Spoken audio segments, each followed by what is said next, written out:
Ever wondered what you should and shouldn't do when teaching music lessons? This video is for you.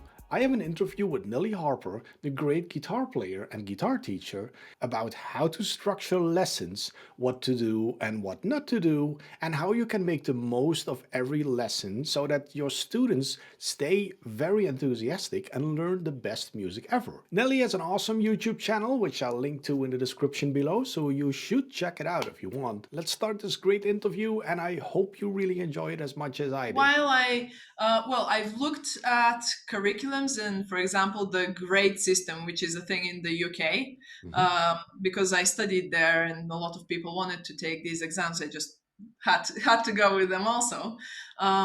So that also gives you like a rough curriculum to be able to teach from complete beginners. If you're teaching someone who has never picked up the guitar, it's very useful to have some sort of a rough curriculum. But Yeah, that's true. otherwise, yes, otherwise, the first lesson that I teach is usually to get to know the student and what music they like, because I have students who like pop, I have students who like metal, I Yeah, have acoustic students, I have ukulele students, some who like jazz, and all sorts of things, right? yeah, So, awesome. and we always learn the best Mhm. doing the things that we like. That's true. That's true. And guitar, and I'm sure many other musical instruments, guitar is something that you can play anything on. So Mhm. whatever the student likes as a genre is what I like teaching them. And is it like almost unlimited in terms of whatever they like, you can adapt to that? Yes, exactly. So oftentimes I'll simplify things so that they can play along to a song. It might not sound good, especially for beginners. It might Mhm. not sound good if they're just playing it on their own, and people might not know what song is this one, unless they sing along, of course, Yeah, which a lot of people want to sing along also. yeah. Um, but yeah, personalizing and adapting things to different people's skill level is something that I do each week Mhm. when I prepare my lessons. That's great. And so you have a wide variety of options that people can choose from. So technically, you present yourself as like a main guitar player, a guitar teacher, and pretty Yes. much everyone can apply. But doesn't that also mean that you get a lot of students?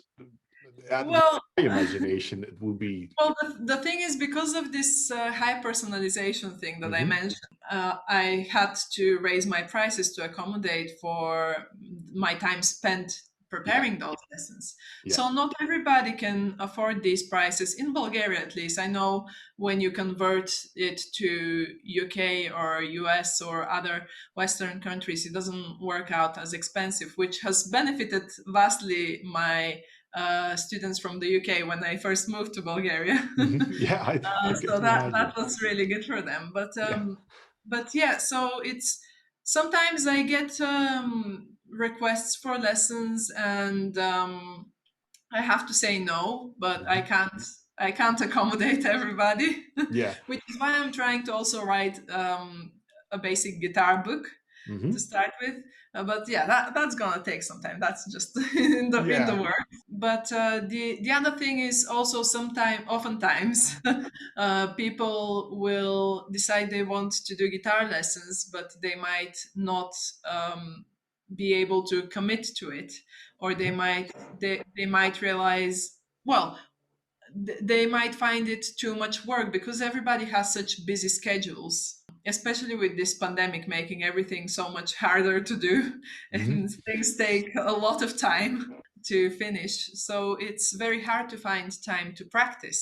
If someone's not practicing, then they're not advancing very much in their lessons, and therefore I can see that they start not enjoying it. So I do tell them, usually if I see something like that happening, I do recommend that maybe they start learning things on their own, or put a pause on guitar lessons so that they can spend their money and time better on something else. So they can relax and not have stress. Maybe this is not a profitable thing to do when you're first starting out, Mhm. but because now I have over 5 years of experience of Yeah. teaching, in the long run, I now have a great community of students. Mhm. So I am happy with all of my students and what they're doing and their progress, etc.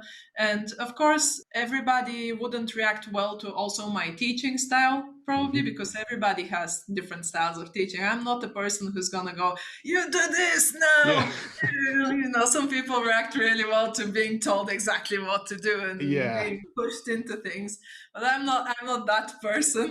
No, I can imagine. It's to each his own, obviously, but I don't think, Yeah. well, it will probably create different musicians in the end.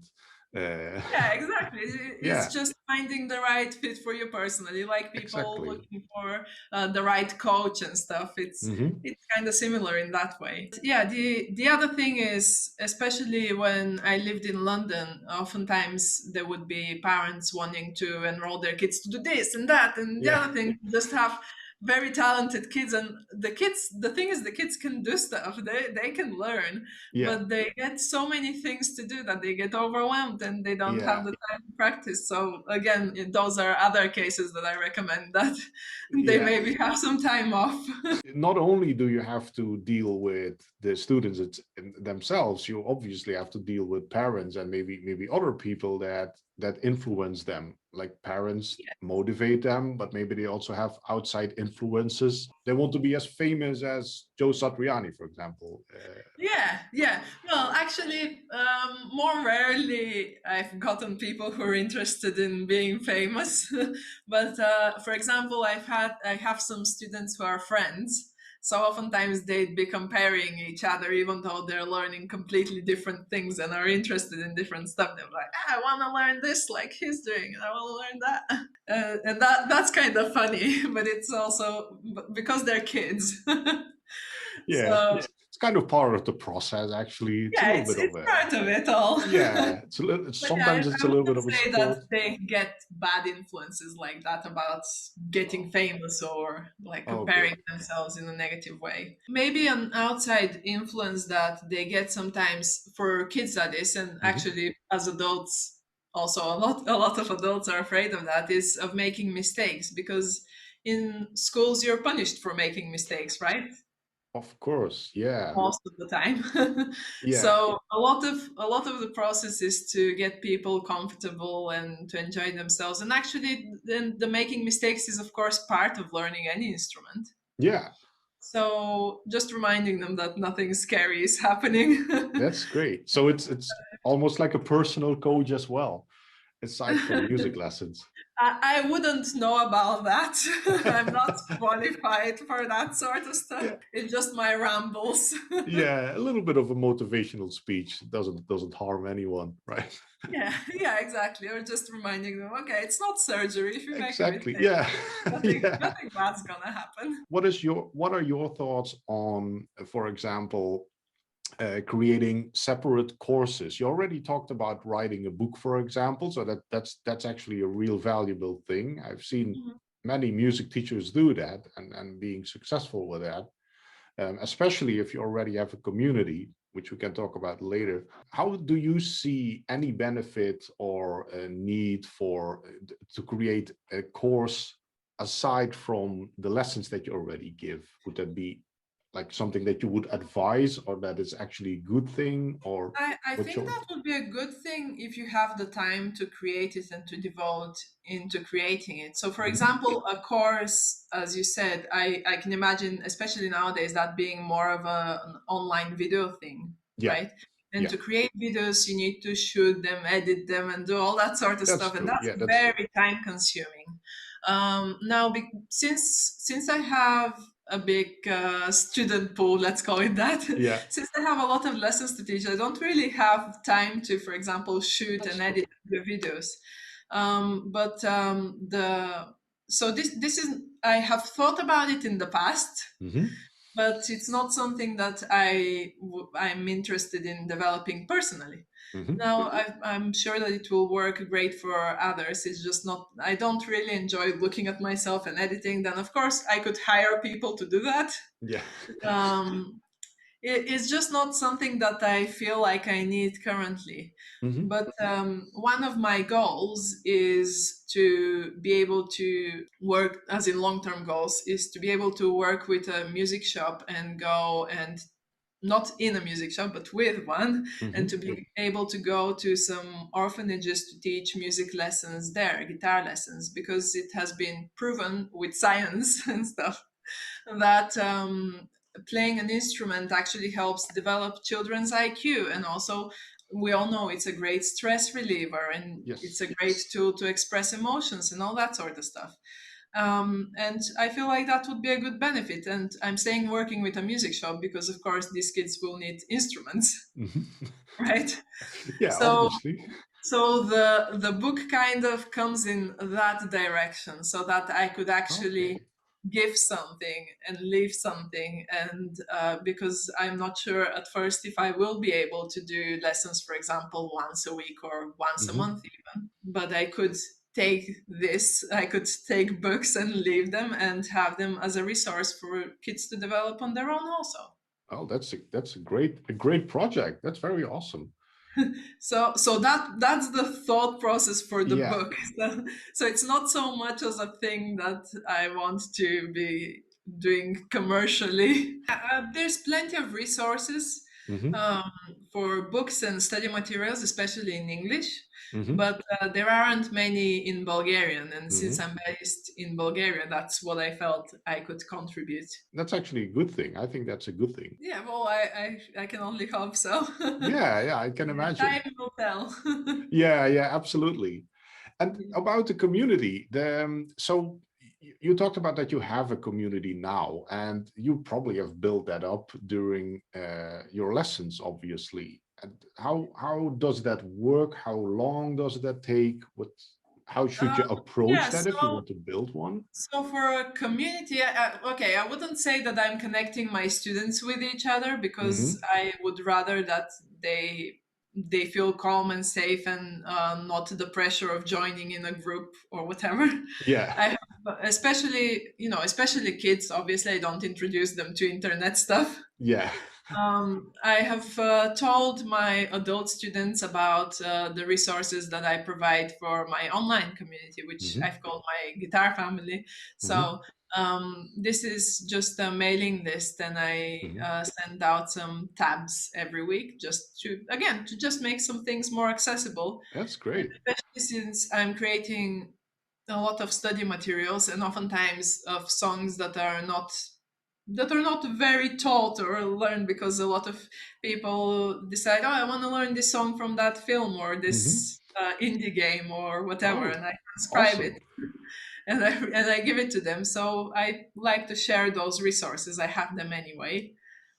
That's great. It doesn't cost me anything to share them. And yeah, that's also made possible via the platform Buy Me a Coffee. Some people help support me on there, and the Hmm. support from there is going towards the book. Hmm. So 28% has been already raised, which is I'm That's very great. happy That's about great. because I'm very new to that platform, Hmm. to the Buy Me a Coffee platform, but it's possible for me to share all the resources because Hmm. then I have access to the storage on Google, so I can I can share things Yeah, that's true. without limits Yeah, to that's how true. much I can share, pretty much. So technically, they're helping you to help themselves in a Yeah, yeah. way. Or how did you like So some expand the community? students, yeah, so it's from some students. Then I've just met people on social media. So, for example, as you mentioned on Instagram, I've just met a lot of people on there, and Yeah. whenever somebody, I don't know, reacts to a story or something, Hmm. I like to talk to the people who follow me and to just find out who are you, what sort of music do you like to listen to, do you play guitar also, maybe you do, maybe I could help you out, maybe Yeah, you can tell me about some new music that I haven't heard, which I found so much music through just asking for that also.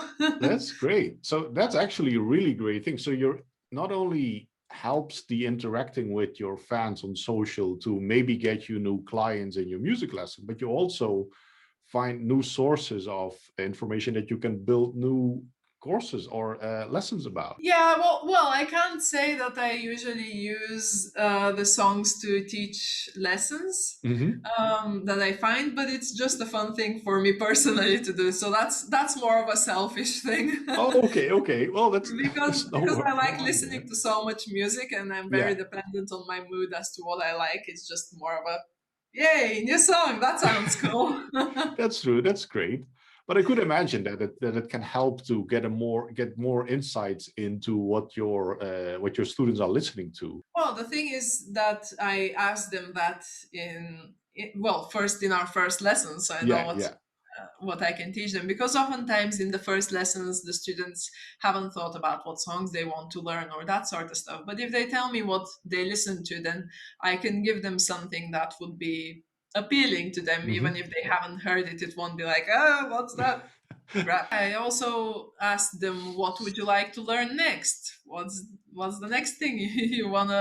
What have you been listening to?" If they are struggling to think of what to learn, Hmm. but yeah, so I usually find out what they like listening to through that. Since I'm not creating courses, Hmm. it's personal lessons. Hmm. It's an ongoing process of me finding out what they listen to and all that. So it always happens, but for courses I can imagine this would be more difficult because maybe you don't have a one-to-one interaction. Yeah, that's true. Yeah. Yeah, that's kind of the downside with courses, that it's like pretty static and pretty generic sometimes. You can focus on a small music style maybe, but yeah, that's absolutely true. One-on-one lessons are usually more valuable in music than only courses. That's Yeah, the thing is that courses and exactly as you said, the generic stuff isn't really something that I enjoy doing. I know that Mhm. a lot of people like teaching in schools, for example, in the Mhm. UK. You teach following a curriculum, etc. Right? So you Yeah. teach big groups of people, but that's not something that I am personally comfortable with because, as I said, I like personalizing Mhm. things so that it's the most fun and they can enjoy themselves and it builds their confidence up and it's more of learning an art rather than teaching a subject, if that makes That's sense. true. That's true. Yeah. Yeah, that's actually in most cases exactly what people want. If they want to play guitar, they want to master the instrument and play what they have in their head instead of like I want to master the guitar and then I get a big booklet like okay, you have to study this first. This is the C. This is the C Yeah. chord. Like, oh dear, I just want to play Wonderwall. Be done with it. And what would your advice be if some musician knows something about music and they want to start teaching online? What would the absolute basics be that they need to focus on first? So, because online now it's hard to find people online, as in it's hard to put yourself out there. The way that I started was through tutoring agency. So, Hmm.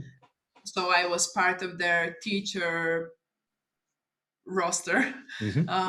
and they would tell me, okay, there we have a student here. Can you take this student on, etc., etc. Of course, they would take a commission, and it wasn't as paid as well. But then I was still studying music at the time. I was still a student. Hmm. So it was a really good starting point. So I'd say how going through a tutoring agency, it was a big help for just to get me started off and get me comfortable teaching in general. Hmm. And at first, it was very uncomfortable for me to ask for payment because that was kind of my first job, right? Yeah. And then you're kind of like, well, I need to get paid now. So it was kind of awkward at first for me because I wasn't used to doing that sort of stuff. Yeah. But now everything is more natural flowing, and of course I know the value of my time, Hmm. and I've gathered all this experience that helps me and helps me teach and helps me also with the backside of admin and all that stuff. Yeah. Um, which is where, for example, this half price lesson comes in that Hmm. I mentioned for the first lesson because I'm not preparing that lesson Hmm. really. I'm just I've got a set of things that I know the student needs to know before Hmm. we proceed, and that's definitely something I'll bring along. But then the other stuff is finding out what they like, and maybe I'll share some tips, some things like that, but nothing Hmm. structured. So that hasn't taken away from my time to prepare the lesson. Yeah, So it works out great for them because they get to have a test lesson, and it works out good for me also that's because I great. haven't needed to prepare the lesson and I haven't had the pressure to do so. Yeah. And then also, of course, actually for starting out, another thing that's good is to mention that for whatever offers you want to have on.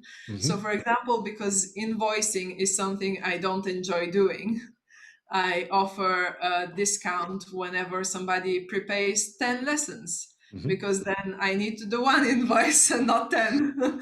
Yeah. so so that's something I do for 10 lessons. I offer a discount. Yeah, Uh, yeah. Because it's and easier for if you. you yeah, and if Yeah. you recommend me to someone else and they start Hmm. having lessons also, then I also offer something in return. So usually a free lesson for the person who recommended me, and the first free lesson for the person who I got recommended to. Yeah, that's a So great that concept. it's a win-win for both sides. Exactly. Yeah, that's a great idea. Yeah, that's a very great idea. Most of my students I've gotten through word of mouth. It's nice. Yeah, I can It means that imagine. people like what I do. And you talked about that you have an email list. Yes, that's right. It's well known that an email list can be pretty strong if you set it up right, and if you start with it very soon and build up an audience on an email list, it's very strong because you're like outside of the rules of social media, so to speak. You have Yeah, more direct interaction, more direct contact. more direct via email. Yeah, exactly, via email. And things usually don't really change with email, unless they, of course, simply don't want to get the email anymore and then they can Yeah, unsubscribe, and that's fine. yeah. But Mhm. usually it's very direct. Have you started with an email list right from the start, or is it something that you? Oh, now I can't remember anymore when I Oh, started my email list. maybe it's so old then. Well, maybe it is old. I'm not really sure, but the thing is, I haven't really been pushing it that much Okay, okay. for people to subscribe because, as I mentioned earlier, I like interacting with people on social Yeah, media, but I liked interacting for example, to get some new music to listen to or yeah. to help them out on their own musical journey. Hmm. And then, of course, if they want, then I'll send them a link to the mailing list. But um, it's not something that I've done the right way, Okay. if that makes sense for an Yeah. online presence thing. I know that that's okay. That's really important for people who do their work online, which I mean, Hmm. all of us kind of do now during this pandemic. Yeah, But kind of. before then, I'm doing fine with lessons, so I don't really need to be doing a mailing list. I Hmm. don't have the need to expand or to do all those things. I did because I want to, so I haven't been pushing it or learning how to do it better. Yeah.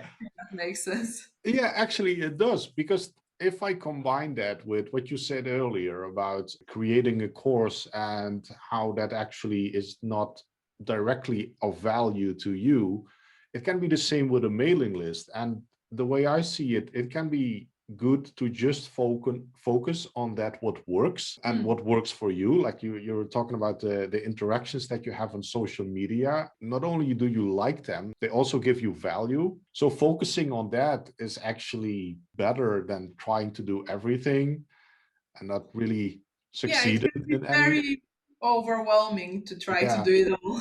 exactly. Yeah, exactly. It's you have a lot of options if you go search for them, Yeah. but you don't have to do everything that marketeers advise you to do. Yeah. If I were a big company, then maybe Yeah. I'd be doing all that stuff. But it's just me, and I'm fine like that. I don't search for um, growing big on social media Mhm. or like being an influencer or whatever. Or Mhm. I don't need that sort of recognition to be good at what I do. Mhm. If That's that true. makes That's true. That's Yes, very well so said. Yeah. because it's worked well for me offline, I haven't really needed to do so much of online. Even though I a while back, I think I was still in university, maybe not. I can't remember anymore. Time is kind of mixed in my brain. Yeah. But yeah, I purchased also a course on music business, Mhm. which was useful in terms of figuring out, well, how much I should be charging and all that stuff, Mhm. and figuring out what my time's worth and stop giving my time away for less than it's worth. And yeah, it had lots of stuff about social media, mailing lists. And while yes, it's very interesting, and I can see how it can be useful to for a lot of people, including it could be useful for me. I just can't set aside that much time for Yeah. it without getting overwhelmed. Mhm. And for a lot of people, it's fine to do social media in that way, Mhm. and interacting with people in that way, sort of to also promote and to further your career and sell your online course. Mhm. It's just not something that I have previously done, so I don't really have much experience with that. Selling more stuff, of course, will always add value, Yeah, that's selling true. things, That but my priority to do so. No, I can imagine. You talk a lot about that you value your time, which is a very good thing. What would your advice be for a beginner to value their time without giving too much away for free? Well, it's kind of difficult when you're a beginner. Obviously, as I mentioned earlier, when I was just starting out, I was still a student at university. So Hmm. I was just trying to find my footing. So my Hmm. priority wasn't to earn money at that point. Yeah. So I could give more of my time away for free. But that kind of shifts if you're looking for a job, as in trying to do this as a living, and you don't really have that free time. Yeah. So figuring out, for example, how much time you could set aside each week, for example, if you have other engagements, Hmm. is crucial so that you know what you have available. Also, for me personally, being able to figure out 2 days off a week that I Hmm. have completely off of doing things has also been very helpful, although I know others don't do that and they're still feeling good and successful. So it's kind of, I feel like this might be a very personal thing also. For example, some people enjoy teaching maybe for half or working for Hmm. half days Hmm. and having the other halves as time off rather than having 2 days off and then working the rest of the days, if that makes sense. Yeah, that makes sense. Yeah, yeah, yeah. It depends on what you want. Is it a side job or is it your main job? That can be Yes. a big decision maker. So if you're thinking that you're giving away your time and you're Hmm. giving too much of your time away, then maybe you are. Yeah. Because for me personally, it took some time to realize, oh wait, actually I'm giving my time away, and I'm putting all that effort into preparing lessons, and that a lot of people are not. So that's why their lessons are cheaper. And then I would get very stressed because I need to teach and prepare lessons, and then I would overwork myself. Yeah. So exactly that has to do with time and time management. So seeing how much you actually work. So if you see that you've been overworking yourself, then you're definitely giving away some time Yeah. somewhere. So try to figure out where that is and how you can fix that. The other thing is, if you're doing a job for someone, then Hmm. just don't let them talk your price down or do something like that, because if somebody is able to do that with your prices, then everybody else will be able to do that, Yeah. and then you're starting little by little to again give your time for free. Yeah, exactly. Yeah. And the other thing is that if somebody has managed to talk your price down, then they feel like your lessons are less valuable, so maybe That's a good point. they might not be a good client long term. Yeah, that's a good point. Don't undersell yourself. Yeah, exactly. Avoid that trap of being like, oh, I really want to give a lesson. So I really want to have a client. I'm gonna cut down on prices just to get the client. Yeah, that I doesn't mean, of help. course, see how other tutors are around your area Yeah. first. So if somebody is, so for example, sometimes I've had people say, "Oh, can't you make it cheaper by this or that much?" And I say, "No, unfortunately, I can't. However, I know that this place can, and I've heard good feedback from there. Yeah. So you can go there." So you're still adding value. So that's a positive thing. I think that works really well. Well, yeah, the point in the end is to help a person get from Exactly. point A to point B. Yes. And a lot of my teaching in general is focused more on teaching people also the tools to be able to also learn on their own outside of the Hmm. lessons and ultimately not needing me there. So Hmm. if they continue to have lessons, it's just because they want, not because they need it. As I mentioned earlier, there's plenty of resources online, both That's for free true. and courses and all that sort of stuff. Yeah, that actually ties in with my last question. How do you see the whole YouTube world, so to speak? How would you approach YouTube as a music teacher? What I did, for example, was I recorded some little videos with some basics and basic technique examples. So, for example, how to hold a pick, Hmm. which is something that a lot of people who come to me who are self-taught, because I think it's great that there's so many resources on YouTube. It just some might be misleading, or some might have not mentioned a basic thing, for, Hmm. such as how to hold your pick. And it's important to developing your technique. I did a few videos that go exactly over some basic things, just to be able to also send to my students. Again, Hmm. it ties back in with that. Exactly. So Great. it's from people who have been self-taught and have started having lessons with me, and I see what's the thing that they struggle with the most, or what's a thing, because a lot of them will know how to play many things, but then there's this little tiny thing that is just stopping them from going further. And I've done videos on that. So if you have experience with students, then seeing what troubles them and Hmm. creating videos about that might be a good place to start. Otherwise, you can always see some curriculum, and if you want to create like a course on YouTube, maybe that would be useful to follow a curriculum That's about actually a good idea. a certain topic. So, for Yeah. example, about music theory, or about chords, Hmm. or about, I don't know, metal rhythm, Hmm. about just something in particular. So maybe doing something more niche to start with would be more helpful than going all over the place like I did.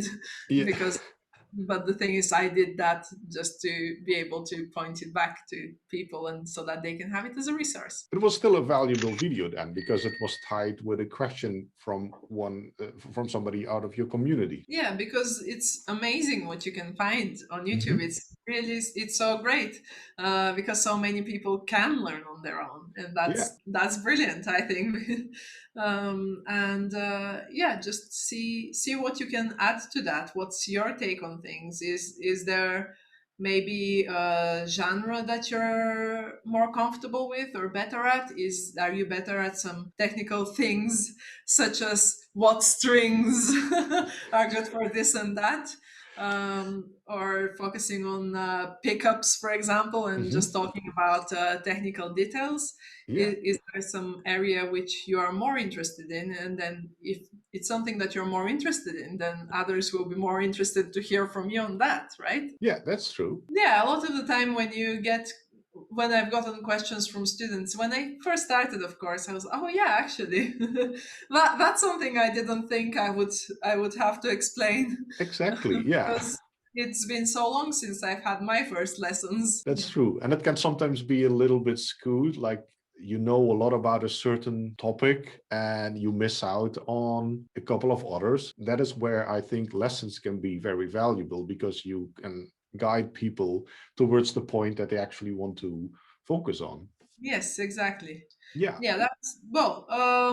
The thing is, if you are just someone who is starting out and you don't have a lot of budget at your disposal for lessons, Hmm. then doing a course is definitely a thing that will benefit you, because also there's a lot of I mean, of course, free stuff on YouTube, but also there's a lot of courses that will be much cheaper than getting lessons. Hmm. And I believe there's courses on most genres and There things. probably So are. Yeah. there's probably going to be something that suits you, especially in English. Yeah, you're likely to find what you're looking for. And then, as you progress, if you find that you have something you're struggling with, then you can always even just have a one off consultation with someone, Hmm. because oftentimes it's a difference about just a little turn of your hand and Yeah. relaxing your shoulders or sitting Yeah. up straight, and sometimes it's just something as simple as that, and sometimes maybe you have bigger questions that you haven't found the answer to, or is said in such a way that you don't understand because Hmm. terms are starting to get used the deeper you get into things, Yeah. and maybe you haven't yet reached the explanation of those terms before getting into things. So yeah, that's actually on the only thing about YouTube, learning through YouTube, that I think is a drawback, Hmm. is that oftentimes it can be overwhelming because there's so many resources and you might Hmm. not necessarily know what order to learn things in Hmm. and where to start, and sometimes you might go into something that's very complicated before covering something that's way simpler, that would have made the next thing that's more Yes. complicated that much easier to learn. Yeah, Thing. it's out of context sometimes if you just find one video. It Yes, maybe it is part of something bigger, but you don't know maybe it's because you part of just the found series. that video. And then you're like, oh, that's cool. But what is he doing at the 2 minute mark? I have no clue. Yeah, Yeah. exactly. So maybe it's a part of a series, in which Yeah, case you are in luck because then you can go through it. exactly. Uh, Yeah. I feel like oftentimes there's stuff that also doesn't have a series. It's Yeah. mostly just bits and bobs and here and Yeah. there, like what I've done with stuff from my students, right? Yeah, but I think we all have to start somewhere. So I think it's still a good thing that also for the creator themselves to just start with things and try out a couple of try the whole process of making a video or making a lesson and getting the interaction with a potential client or just with a fan or subscriber and just trying stuff out. If you get some feedback like you're already getting, like if you the more feedback you get, the better you can. Yeah, the better you can craft your Yeah, videos. exactly. Yeah. So, well, that was super valuable. I thank you so much for all the information. I'm glad that I could be of service. Yeah, absolutely, absolutely. I think there are many people that can benefit from this information. If there's anything that you would like to direct people to, if they want to have more information about you and about your music lessons, All where would right. that be? Well, you can visit my website, nelimusic.com. So that's Neli music.com. Mhm. And or you can just direct message me on Instagram at Nelly Music with double C. So that's Neli music with another C at the end. Okay, I will add the links in the description. Yeah. Okay.